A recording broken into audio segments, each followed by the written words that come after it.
एक भारत के अंदर एक सख्ते का आलम है, वो बेचारे परेशान है कि हम तो पाकिस्तान को तरने वाला समझ रहे थे। हम तो ये समझ रहे थे जैसे इसराइल फलस्तीन के ऊपर अटैक करता है, हम जाएंगे पाकिस्तान में, जो दिल करेगा करके आ जाएंगे। लेकिन उन्हें आइडिया नहीं था कि पाकिस्तान की पूरी कौम जब लड़ाई शुरू होगी और फौज लड़ना शुरू होगी तो वो अपनी फौज के साथ खड़ी हो जाएगी, चाहे जितनी मर्जी नाराजगियां हो, चाहे जो मर्जी मसला हो। तो हुआ भी यही, कौम फौज के साथ खड़ी हो गई। और बल्कि भारत ने पाकिस्तान की फौज का फायदा कर दिया कि फौज ने जो भी गलत काम किए थे या मिलिट्री एस्टेब्लिशमेंट ने जो भी गलतियां और कुताहियां की थी, उनके बावजूद पाकिस्तानी कौम ने उनको मौका दिया और उनके साथ आकर खड़े हो गए और उनको सपोर्ट किया इंडिया के मुकाबले में। तो ये तो बड़ा फायदा कर दिया। नरेंद्र मोदी का बहुत बड़ा नुकसान हो गया है और इसमें जो फायदा हुआ है वो कांग्रेस पार्टी का हुआ है भारत में। वो कैसे? देखें ना, कांग्रेस पार्टी बड़ी कोशिश करने के बावजूद नरेंद्र मोदी की जो नफरत की लगाई हुई आग है उसके मुकाबले में अपना बयानिया नहीं बना पा रही थी। बार बार इलेक्शन होते हैं, मोदी इस मरतबा इलेक्शन उतने अच्छे तरीके से नहीं जीता। मोदी का कहना था कि हम सारी सीटें ले जाएंगे, हम बहुत बड़ी कामयाबी हासिल करेंगे, लेकिन वो कामयाबी हासिल कर नहीं पाए, बल्कि इन्हें लोगों को साथ मिलाना पड़ा बहुत सारी जगहों पे। तो अब नरेंद्र मोदी की पोजीशन कमजोर थी, तो इन्हें लगा कि इलेक्शन में जाना है तो जरा थोड़ा मार्का करते हैं, कोई नफरत फैलाते हैं, कोई हीरोगिरी दिखाते हैं। तो वो हीरोगिरी जो है वो बढ़ गई नरेंद्र मोदी की। अब पूरे इंडिया में इनको गालियां पड़ रही हैं। वो मीडिया जो नरेंद्र मोदी का गोदी मीडिया था, जो गोद में बैठता था, वो मीडिया भी इनको आंखें दिखा रहा है, जनाब आपकी वजह से लोग हमें गालियां दे रहे हैं। हमने तो जनाब जंग जीत ली थी वहां पे टेलीविजन के ऊपर, अपने ऑपरेशन रूम्स हमने बना के हमने तो जंग जीत ली थी, आपने मुंह काला करवा दिया है। अब ये जो बॉडी लैंग्वेज होती है ना, ये बड़ी इंपॉर्टेंट होती है। एक तरफ जो पाकिस्तान के तीनों मुसल्लह अफवाज के तर्जुमान बैठे थे, उनकी बड़ी पॉजिटिव, बड़ी कॉन्फिडेंट, बड़ी स्माइलिंग किस्म की उनकी बॉडी लैंग्वेज थी, जैसे कोई जीत कर आया है। दूसरी जानिब जो इंडिया है, क्योंकि उनके बड़े अरमान टूट गए, ठंडे हो गए, तो वो जीत कर भी नहीं आए।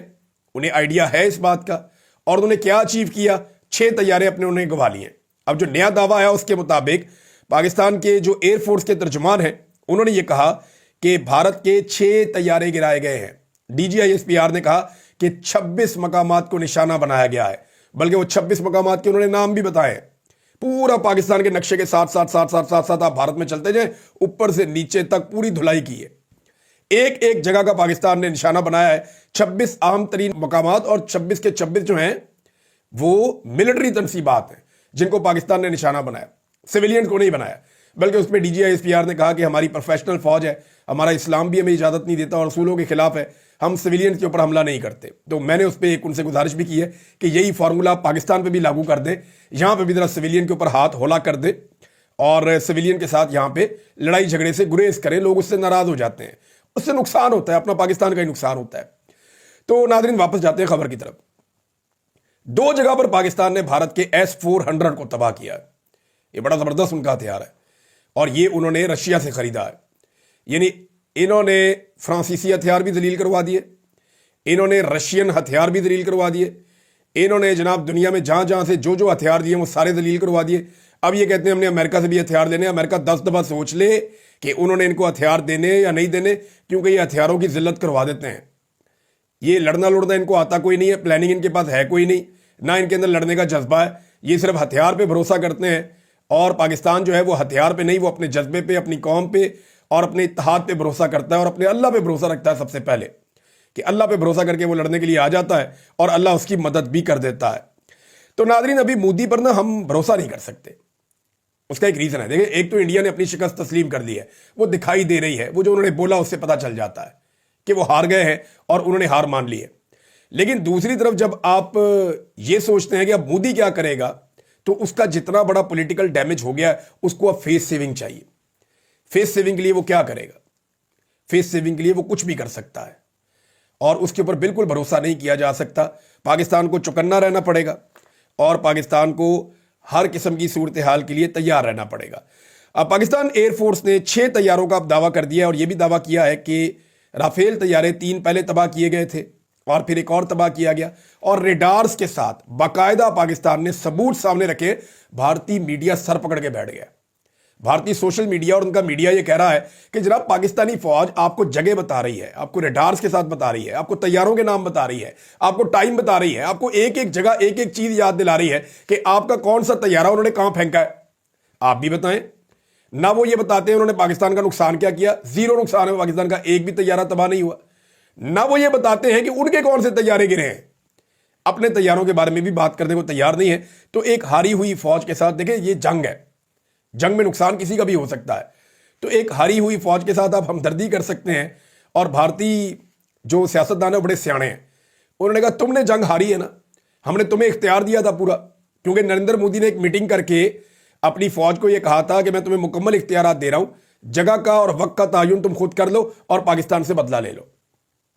یہ خبر شائع ہوئی تھی نا بھارتی میڈیا پہ، عالمی میڈیا پہ، کہ نریندر مودی نے بلایا اپنے سروسز چیفز کو اور انہیں کہا کہ آپ ڈیسائیڈ کریں، وقت کا تعین کریں، جگہ کا تعین کریں، اور آپ اٹیک کریں کس پہ؟ پاکستان پہ۔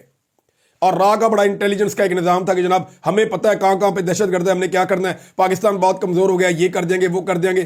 را فیل ہو گیا، یعنی ان کی انٹیلیجنس ایجنسی را بھی فیل ہو گئی اور را فیل بھی فیل ہو گیا، تو را فیل ہو گیا۔ یہ ہے جناب چھوٹی سی بات جس کے اندر ساری کہانی ہے۔ اور اب جو ہے وہ نریندر مودی فیس سیونگ کرنا چاہے گا، یہ بات ہم سب جانتے ہیں، ہم سب کو پتا ہے، اور بھارت نے شکست تسلیم کر لی ہے۔ وہ اپنے منہ سے یہ نہیں کہہ رہا، لیکن جو ان کے سوالوں کے جواب تھے جنہیں بھارتی میڈیا اب نہیں دکھائے گا، انہیں چھپائے گا، وہ یہ بتا رہے ہیں کہ بھارت نے ایکچولی شکست تسلیم کر لی ہے۔ ناظرین، آج ایک اور چیز بھی ہوئی، کل جب D G I S P R نے لیٹ اس کو پریس کانفرنس کی، تو انہوں نے کہا کہ سوشل میڈیا جو ہے پاکستان تحریک انصاف کا، اس کی انہوں نے تعریف کی ہے۔ یہ پہلا موقع ہے جب سے یہ D G I S P R آئے ہیں کہ انہوں نے پاکستان کے سوشل میڈیا کی تعریف کر دی ہے۔ دیکھیں یہی سوشل میڈیا تھا جسے کہا جاتا تھا کہ یہ دے آر ناٹ ویل اویئرڈ، یعنی ان کے پاس انفارمیشن نہیں ہے، شعور نہیں ہے ان کو، یہ بھی کہا گیا ان کے بارے میں، اسی ادارے کی جانب سے کہا گیا۔ اسی سوشل میڈیا کو ڈیجیٹل دہشت گرد بھی کہا گیا، اسی ادارے کی جانب سے کہا گیا، اور اسی اسٹیبلشمنٹ کے کہنے کے اوپر پاکستان میں بے شمار ٹاؤٹوں نے سوشل میڈیا کو ملک کا غدار، باغی اور پتہ نہیں کیا کچھ کہنا شروع کر دیا۔ ان کو ملک دشمن قرار دے دیا گیا سوشل میڈیا کے لوگوں کو۔ اب کیونکہ ان کا زیادہ تر تعلق عمران خان کے ساتھ ہے، ان کا شعور ہے، انہیں پتا ہے کہ کب کیا کرنا ہے، انہیں پتا ہے کہ آج پاکستان کو ضرورت ہے انڈیا کے خلاف، ہم نے پاکستان کے خلاف کھڑے ہونا ہے۔ انہیں پتا ہے کہ پاکستان میں جو بہترین پولیٹیکل لیڈر ہے اس وقت کون ہے، ہم نے اس کے ساتھ کھڑے ہونا ہے۔ انہیں پتا ہے کہ عدالت میں زیادتی ہو رہی ہے، ہم نے ظلم کے خلاف کھڑے ہونا ہے۔ انہیں پتا ہے کہ جبری گمشدگی ایک غلط چیز ہے، ہم نے اس کے خلاف کھڑے ہونا ہے۔